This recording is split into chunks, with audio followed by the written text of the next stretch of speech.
Instead of doing the nature walk today, I'm in downtown Columbia. There again, it's another Omega Man gig. There's almost no one around down here. And to be honest, it's not an area that I particularly like to hang around in that much, but I'm doing it today, just trying to stretch a little bit and do something different. I just passed the governor's mansion back there, which is a little weird. I don't know why the governor would get a flipping mansion, you know. It's kind of like royalty or something. I see a security guard down there.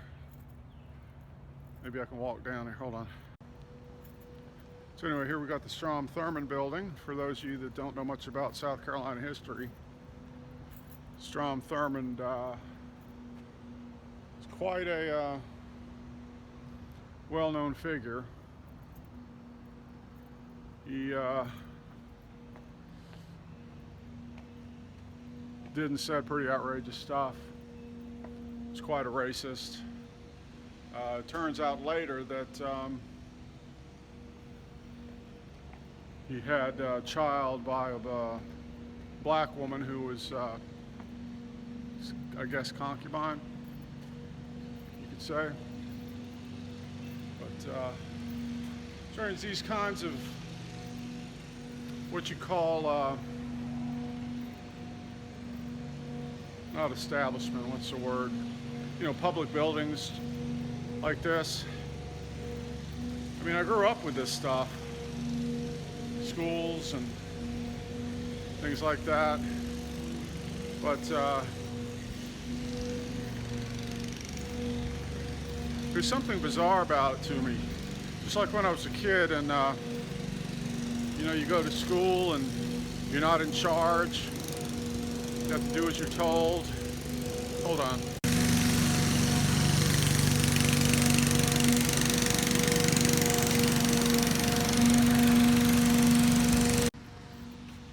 So yeah, you kind of are expected to trust in the authority figures, do as you're told, and as we know, that trust can quickly and easily be corrupted. So anyway, here we are, downtown Columbia. We're headed in. Just had a talk with a guy back there, black guy. We had a lot of similar complaints about Columbia. He calls it dirty Columbia. He's been here his whole life. Got no job, no teeth, alcohol on his breath. Says all the shelters are closed. It's like, what the hell are they supposed to do? You know, you got all the shelters closed, you got all this wealth everywhere. I said, yeah. I said, all they want is for you guys to do the yard work and shit like that. So, the thing about this town is that it's got its own karma. And so the history of all the stuff that's happened, it's there. It's like it's haunted. And that history, that karma follows it all the time. And then people try to get into this thing where they deny it. It's like, oh, I didn't do that, or I'm not racist, you know. And the thing about this racist stuff is that unless you realize that you're very privileged to be white and that you have an advantage,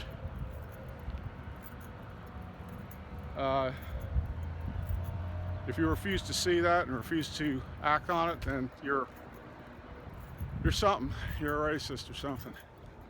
So hey, over there is the parking garage. 1, 2, 3, 4, 5, 6, 7 floors. We used to go skateboarding in. We'd go down the ramps, do all 7 of them in about 20 seconds, 15, 20 seconds, something like that. And we did a lot of vandalism and rewired the elevator, so you press 1 to go to 5, press 3 to go to 7. We built a dummy, made a dummy out of old clothes, and we had a rope on it, and we'd wait for someone to come along on the sidewalk. We'd throw the dummy down at him and scream, and they'd look up and see the dummy. Ah! So that was a lot of fun. Didn't cause any heart attacks. But anyway, this town is what it is, and it's got this bad history. Now up here there's some pawn stores, which I frequented a lot when I was much younger, and got guitars, music equipment, sold a couple guitars here, sold my old Ovation breadwinner here, which I kind of wish I hadn't done, but they're valuable now. You know, I could always get another one, I guess. So yeah, I just ran into some more homeless people, and you know, they like to put the blame on them, like you know, working hard enough, it's your fault. You know, it's a very fucked up system. Here's a music store, Star Music. Oh, sidewalk closed ahead. Well, go around that. But you know, another subject I wanted to talk about, where might have been easier without all this noise, is this concept of not expertise, but confidence. So confidence versus competence, or incompetence in a lot of cases. So yeah, I think I'm trapped back here. So we see a lot of people who are incredibly confident, so confident, you know, politically, or you know, the earth is flat, or my opinions, you know, stuff like that. And a lot of times it's a guy thing, but not necessarily. And you'll find that I can't get through here, that you know, people will consider themselves incredibly competent, and then they if they're actually tested, you know, about their knowledge or their expertise, it's like they failed the test. It's like, hey, you weren't as expert as you thought you were. Gotta climb around here, get around this blockage. And so anyway, we see this everywhere. Which I don't get political, but you know, we do have a president who's very confident, you could say. Absolutely confident in everything he does and says and everything. And whether or not he's competent, that's another question. And you can always test for this, you know. You can always say, well, he said this and it's demonstrably not true. And so on. It's like, doesn't matter, still confident. Doesn't matter what you say. Got a response for all of it. But it's not just him. So I think what's happening is that people are imitating that. So it's like, oh, he's so confident. Okay, now I'm confident too. So say any damn thing, don't have to back it up. And of course the opposite of competence is incompetent. Okay, here we are. Main Street of Weirdburg. Yeah. Not too many people around here. I kind of like that. Up ahead we have the state capitol, the Crapitol. And this is where Columbia, South Carolina became for a little while, a focal point of the news, where we had the Confederate flag on the state grounds, people protesting it. It was on top of the Capitol, actually, Capitol building. And so they had all this you know, argument and stuff about what to do. So they said, okay, we'll take it off the Capitol, off the roof. So they took it off the roof and they put it down in the front of the building with spotlights on it. Like, nah, nah, nah, nah, nah, nah. So,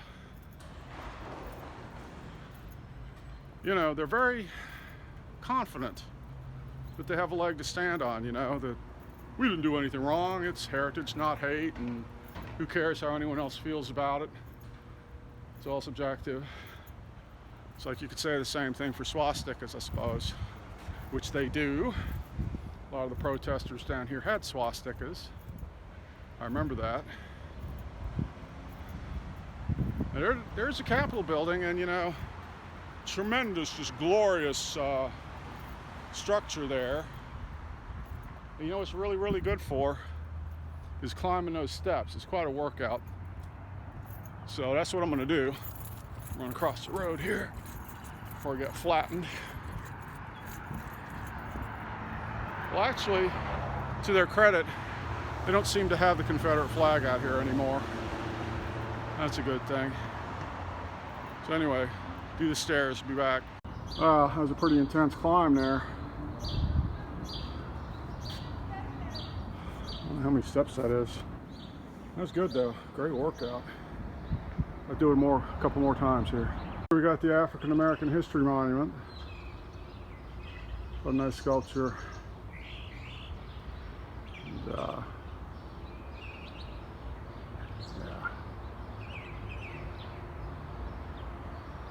Areas where people came from: Congo, Ghana, Sierra Leone, Senegal.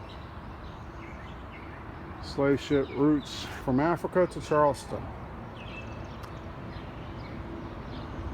A lot of times if you get critical of stuff, people kind of flip out and it's like, oh, it's my heritage, you know, heritage not hate. And it's like, it's who I am and all that stuff. And I've talked about identity before. And then again, this confidence thing where it's like, I'm confident about, you know, the history or who I am or something. It's like, well, if you're all that confident, you wouldn't need it. You wouldn't need to hang on to it for security. So, anyway, it's kind of a depressing walk through here. Wouldn't say I'm depressed, but you can definitely feel the weight of it. And there's a lot of homeless people. And as I heard from the guy I talked to, the homeless shelters are closed. So there's another guy. It's like, you're basically on your own. Hey. So you're on your own, fellas. You know, because you made a mistake somewhere. You didn't cut the mustard. You didn't, you know, work hard enough. Something like that. So anyway, that's another thing about this confidence racket. That's a good name for it. Is that people are confident because they're a lot of times frozen. They're stuck in place. Their growth, their development has stopped. So it's like, to learn new things and to move into new areas, it's not about confidence. It's about a willingness to explore. It's actually a joy. It's an adventure. So it's like, why not do that? It's like, no, too frightening. Got to hang on to what I, think I know for security blanket. But yeah, the confidence / incompetence dynamic, it's everywhere, and it's tied deeply, ow, fuck, on a psychological level, have to censor that, and socioeconomic and everything else. Now right now we're getting into the university, and I tried to go here when I got out of high school, and man, it was terrible. I don't know if I'll go into all that, but I was majoring in art, and they really didn't. They barely taught anything, and they taught it at a snail's pace. It's like nowhere near worth the money you were paying. And This was not worth it. I felt terrible about wasting my parents' money. You know, I did have some part-time jobs and stuff, but I got out of it as soon as I could. And so now we're in this area. There's bars around here. There used to be a record shop over there. We used to get our punk rock records from way back. Over here is what's called the Horseshoe. I'll go in there. And remember, I broke my toe in there playing soccer. Toe's still broken. And did a lot of hanging around on campus here back when I was in the band, the Fanatics. And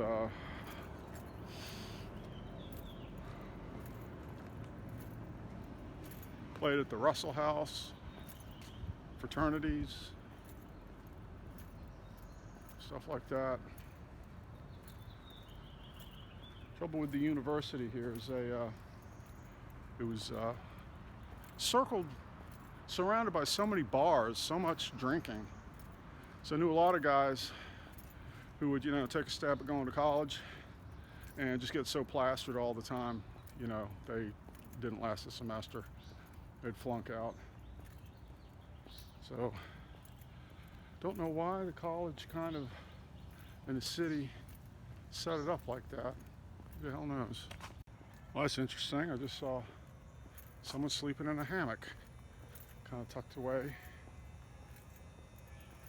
behind some magnolia trees.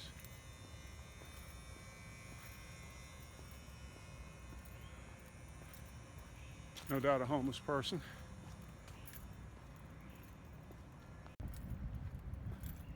It's funny because I kind of, I think part of the reason I came out here today is that in a lot of ways I feel that I'm running out of subject matter to talk about. And it's not like I talk every time I take a nature walk, for example.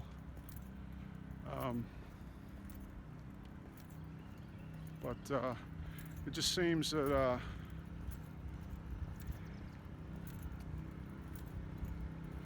I don't know, there's less issues to talk about, or don't feel the need to, or perhaps seeing things more clearly, I hope, and have figured out things that I needed to figure out. I don't know where the hell I'm going to go from here. I guess I'll head down into the bar territory, circle back. Yeah, that's the way to do it. Now, up here is the Russell House. Played at the Russell House quite a bit. There was a bar in there. There was also a hall in there. Did a Halloween show in there. Played with the English Beat. We also did a radio interview on WUSC. Where the hell's the Russell House? Oh, I guess that's it. Okay, I've been over here in so long. There's a lot more trees and things. It just doesn't look the same. But that's it, I think. Yeah, it's got to be it. That's it over there, kind of tucked away.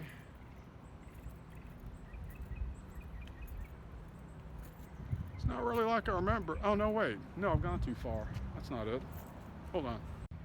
Okay, it's coming back now. Russell House. They had a movie theater here, too. Remember going there to see, I don't know, Eraserhead and weird stuff like that. Here's the ramp up to the, where the bars are and all that stuff. There it is. Anyway, you know, just going along with all the homeless stuff around here and suffering, it's like, well, this is the school for the rich people's kids. Yeah. Do they know it? Totally forgot about this. The library, which, you know, it's pretty good. In spite of being in Columbia, of course, they're just, you know, it's just about books from all over. But as I said, when I went here and didn't last more than a couple of weeks, Of course I was paid up, tuition was paid up. So I spent the rest of the, I didn't tell my parents about it. I spent the rest of the semester in the library studying art. I still remember a lot of the books and stuff. Rare German Jugend, I think it's called. Something else weird about the library, the art books, photography books. But I noticed that someone was going through all the books and cutting out images of women's feet. So that's definitely a foot fetish. I already got wipes and stuff, great. I guess maybe they're open. They're considered necessary.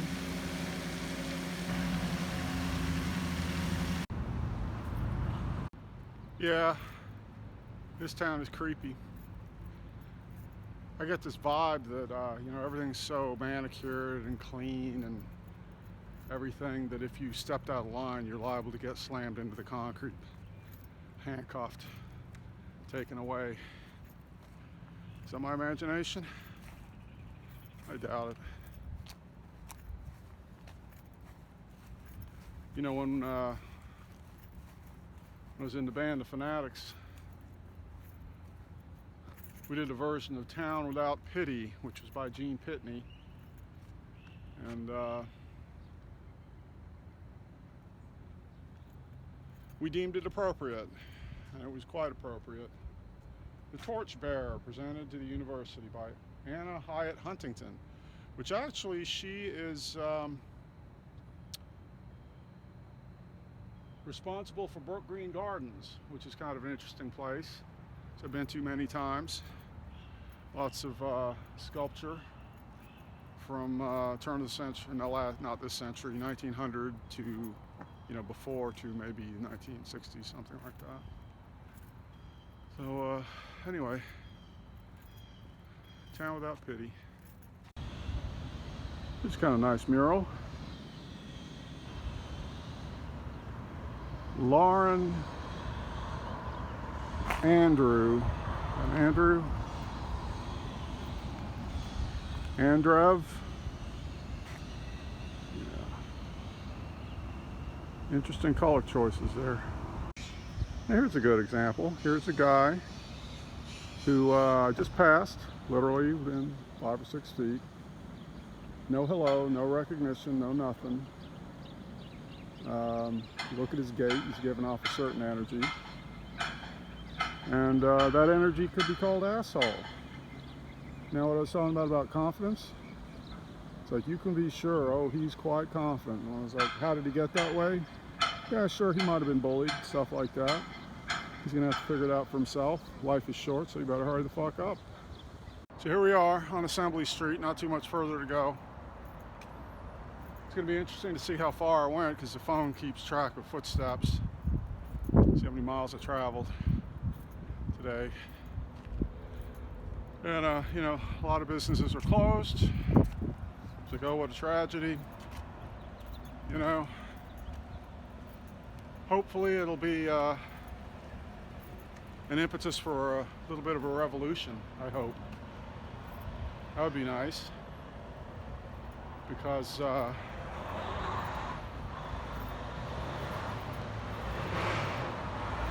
if you have a revolution or something like that, a movement, a lot of people would naturally think, it's like, well, who's the leaders? Who's the leader of your revolution? Who are we going to follow?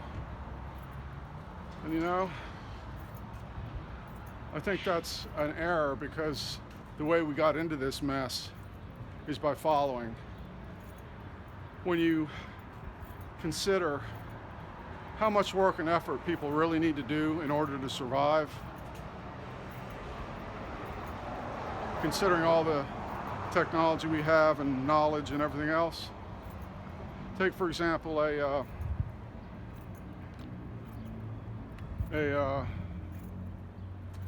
do you call it? Permaculture garden.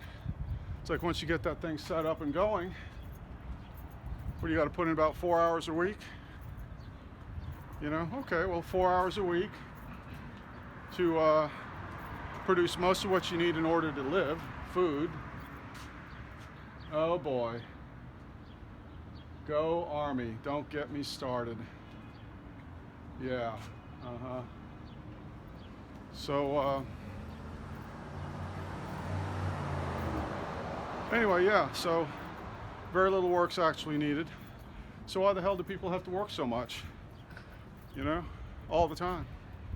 No time left over, working more and more and more, fewer jobs.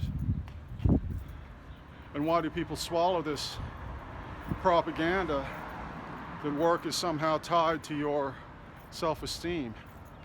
You know, you earn a living, you know, work for a living, work hard.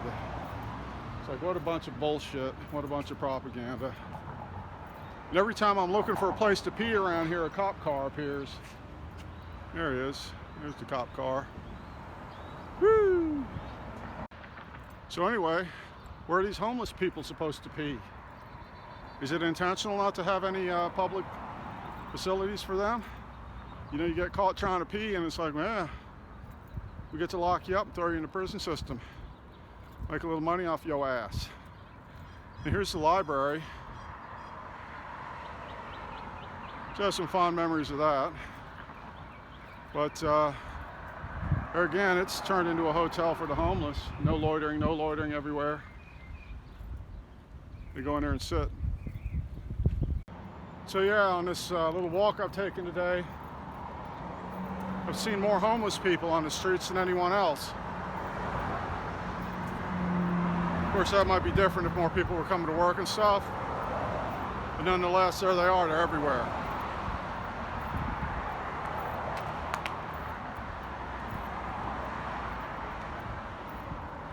Not very good for maintaining the illusion of prosperity and all that BS. So, you know, basically we come down to this idea about, you know, doing something about issues.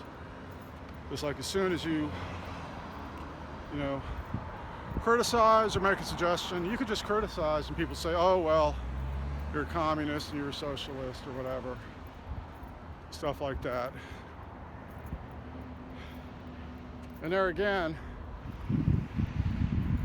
it's like this confidence racket where it's like, you know, oh, I'm very confident that I understand fully who we are, where we are, what we're doing, why we're doing it.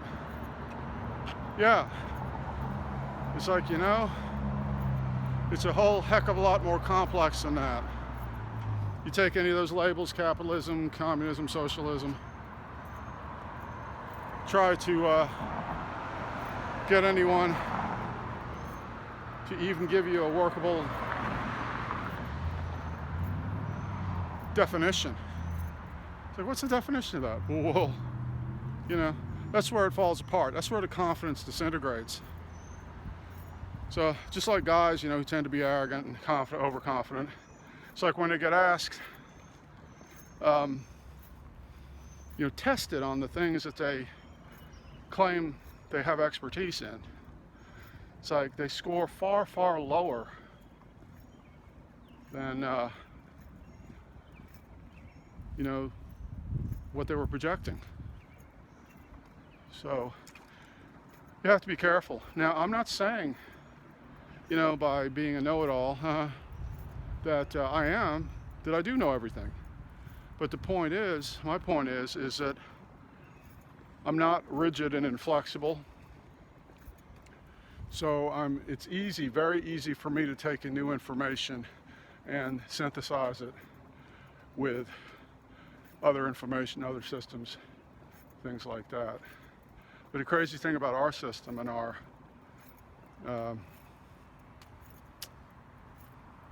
it's on so many different levels, but psychologically, you know, to belong,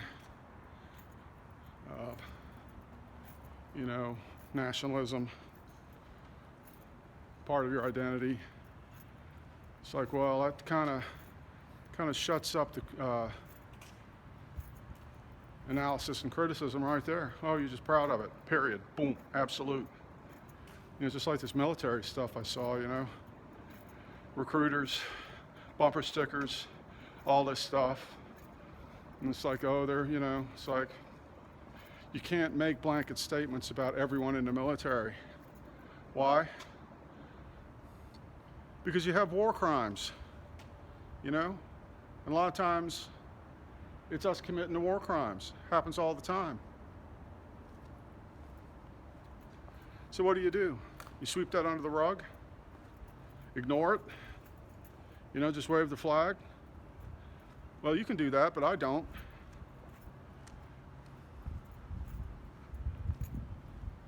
You know, we're people on Earth first, before any of these artificial lines got drawn on the ground. You know, what were Hawaiians before Hawaii was a state? You know, was it different? What happens if you're born 3 feet into Canada?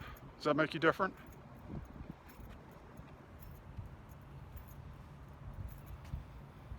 I wrote a story, actually it was a cartoon at one time, where I had a guy that was such a proud flag waver, you know, rant, sitting at the kitchen table at his mom's house. And she says, "Sonny, I don't know how to tell you this, but actually, you were born in Canada." It's like, wow, everything just disintegrated. So, anyway, nationalism, identity stuff, it just doesn't work. Never has, never will. Pride, not a virtue. Even the Bible says so.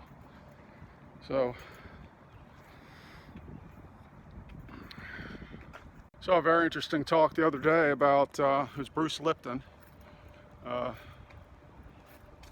brain science and things like that, talking about the pineal gland and the pituitary gland.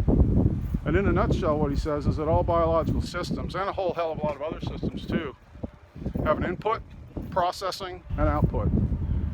So you can apply this to, you know, neurons, digestive tract, the retina. All these biological systems operate this way,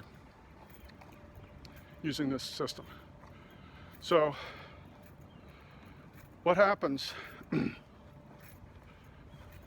with the pineal gland is the pineal gland contains crystals, and people have been saying lately that the crystals are a byproduct of fluoride in the drinking water, and that it's a toxin. Well, it is, but that the crystals are a result of an accumulation of fluoride up there. And he says that's not so, that the crystals have always been there. They're supposed to be there, and they act like a crystal radio in a sense. So they receive, it's a receiver, and it receives energy wavelength transmissions, electromagnetic spectrum, or perhaps higher spectrums that we don't recognize. So anyway, what happens is that there's a space between the pituitary and the pineal gland that is filled with spinal fluid. That's the processing area. And on each side of the processing area are parts of the brain which represent memory, experiential history of the individual. So what you could say is actually happening is that the pineal gland is receiving input, it's being processed through your history, and then it's going out through the pituitary gland to the body, which is essentially telling the body how to behave, how to react, and so on. So apply this to psychology and some of the issues I've been talking about. So if our minds, the input of our minds is coming from out there, from a universal consciousness, some sort of field of consciousness out there, we're receiving that and then processing it according to our experience, then in a sense, you know, the thoughts, the consciousness was never ours to begin with. It's one thing. It's a collective thing. And when you begin to think in those terms, then all the identity stuff just evaporates.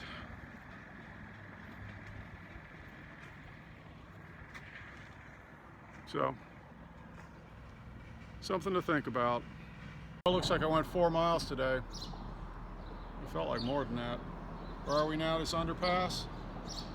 If you follow my work, you might recognize this. It's where we shot the Arturo Bastard video way back in I don't know, 96, 7, something like that.